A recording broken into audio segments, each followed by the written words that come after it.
Let's talk about if you're in a situation where maybe at one point in time with your advisor, you've had an intense period of value, and maybe now it's in year 3 or 4, and you're not having those periods where your advisor is finding that your CPA double counted a capital gain, or you're not able to save, $2,000 a month as compared to what you would have paid on the student loans, and things in your life are just kind of static. They're not changing much. And we have many clients in that situation where they'll say, should I continue paying you? Should we continue working together when there's not really anything that's changed this year as compared to the year before? Well, I got to be transparent. When people ask me that, internally, what I'm thinking is if they're the type of client who was going to have a $2,500 student loan payment, and instead we negotiate a $400 a month student loan payment, I'd be thinking, well, we saved you like over $24,000 in a single year.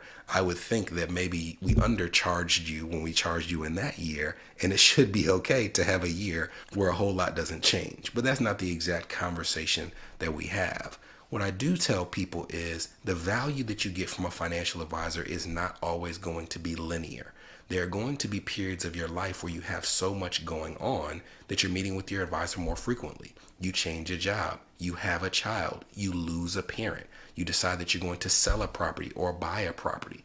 Those are periods where you're going to meet with your advisor more often than usual, and it's going to be a period where your advisor is going to be able to show you some value that is probably undercharged as compared to what you're paying them. But that definitely does lead to periods where once you're in that home, you're going to have a stretch where it's like, well, we're in the home. We're not moving for another 3 years. My compensation isn't changing. What now? And there is still benefit to having the oversight of a person who can see ahead, can understand your goals and your priorities. And maybe you do have meetings for a couple of years where you're just kind of checking the boxes, dotting the I's and crossing the T's. And that's perfectly okay. Because one of the benefits of having a long-standing relationship with an advisor, even if the value is not the same in every single year, is that when life changes again, you don't have to catch that person up to speed, and you don't have to reestablish a relationship with an advisor who is making sure that all of their recommendations are in lockstep with what's important to you.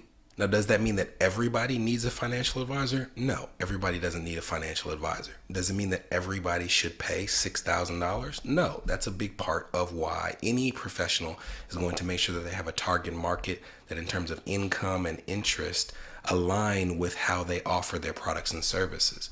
So you definitely have to find the right fit in terms of temperament, in terms of price, in terms of services offered, and depth of planning to make sure that relationship fits your needs.